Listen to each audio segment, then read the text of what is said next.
All right, what up, world? Hemingway checking in once again, and this is another episode of Studio Etiquette. So, this is going to be episode number 5, and in the last episode, of course, episode number 4, we touched over new tracks and Pro Tools.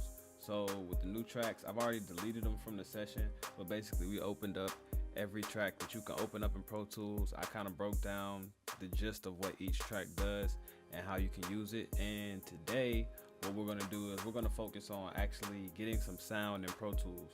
Now, this is gonna be my first time actually doing a screen capture and recording on Pro Tools, so I'm not sure if it's gonna like act funky when I do it, but we're gonna go ahead and set it up and we're gonna go through it together. So what you want to do, of course, is go to Pro Tools, and once you have it pulled up, like I told you in the last episode, you can either go to track and open up a new track, or you can hit your shortcut, which is Shift Command N in Mac anyway, and go ahead and pull up a new track. I'm going to pull up a mono audio track. A mono audio track is because I'm trying to record vocals. Ideally, you will record any vocals or singing or anything like that on mono tracks, and any sound or instruments or MIDI and stuff like that on some type of stereo track. So I'm gonna open up a mono audio track, and of course the track is up, and that's cool, and I can go ahead and enable it. I don't know if it'll give me any sound. Most likely it won't, because I don't actually have a master track for the output to send the sound to, but let's just see. Okay, so it actually does give me sound. I guess I'm just tripping, but I mean, there's technically still an output overall, because Pro Tools is still going to give you sound. But when you really start to add more than one track, what you want to do, or not what you want to do, what you have to do is make sure you have a master fader. So we're going to go ahead and pull that up. And as you can see with this track, it's going to automatically come up audio 1. If you open up more than one, it'll number them. It'll tell you basically. I explain what the track is. This is the in and out for the microphone that you're using. This is your output. This is just basically your pan knob. This is just where you want to identify if you had a group. And this is your track input monitor, record enable, solo, mute. This is your volume, and this is actually the meter that's reading your volume and basically telling you if you're peaking or whatever. So anytime you're in the green, you're good. Once you see, as my voice kind of raises and gets a little higher, the orange, it goes up. And if I was to really scream or like tap the mic or something, it'll probably get up here to the red and peak, but I ain't gonna blow your eardrums out. So anyway, we'll go ahead and open up that master track. Stereo, master. Alright, so boom. And now you probably can hear just a little bit more volume in my voice.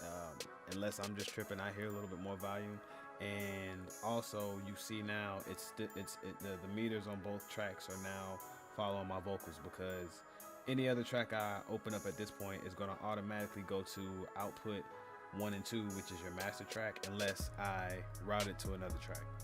So in a nutshell, I mean, that's all I really wanted to do today, was just get some sound, show you guys what it sounds like. My voice might be a little lower than you would hear, or actually it is much lower than it would be ideally in like an actual session, because I would have plugins on this that would, make my voice a little bit more compressed and equalized and have a little bit more level to it. But this is just raw vocals coming in through my mic and my studio channel strip interface, my whole setup. This is nothing in Pro Tools on it yet, but for the most part, if you're at least trying to do what you see me do in these studio etiquette videos right now, you can always go pull up Pro Tools or whatever DAW that you're using, go ahead and get your sound, and you can record whatever you're doing. Now, I didn't actually record anything at this point. That's just what it looks like. And again, remember the difference between your edit and your mix screen. So this is your mix window, this is your edit window. I'm gonna go ahead and maximize it, and you can still see everything over here, like the meters are still reading. Now this is just, the whole time this has just been record enabled, but I'm gonna actually go ahead and record and see what happens while we're recording. You should see the waveforms come up of my voice as I'm speaking. Now, of course, like everything else, there's more than one way to do this. You have the record enable button, which you can push, And then once you select the record enable button, you would have to either push play here or hit the space button so that it will play and it will record. So I'm gonna go ahead and push play here. All right, and now it's recording. I'm zoomed out a little bit too much so you can hardly see it, but all right, now we zoomed in. So it's recording, and you can see it's picking up my WAV files. It's actually picking up my voice, or I'm sorry, this is a WAV file, which is showing my voice as it's being picked up through the microphone. And if I get a little closer to the mic, you'll see the WAV file get a little louder, or if I was to turn the mic up or anything like that. So this is my voice. This is what your voice will look like when you actually get some sound in Pro Tools or whatever DAW you're using and you actually record something. So now I'm gonna back up a little bit. And again, once you stop it, that's what it looks like. You now have this WAV file. And at this point, this is when it started acting a little funky on me, man. Like, it started acting slow and glitching up. So in a nutshell, man, you have your WAV file. I did bring up a beat in this later on, but it just started glitching, so I'm not even gonna let that show up on this video. But once you have your WAV file or your waveform showing up, that means you actually have some vocals on there, as you see on the screen, and that's really all you need. You can go from there. You can do voiceovers, podcasts, and things like that. I'll do another video for actually bringing in the beats and sounds and stuff like that, so you can actually record over like a track. But that's it for this video. Make sure you follow me everywhere at Hemingway III, and until next time, I'm out.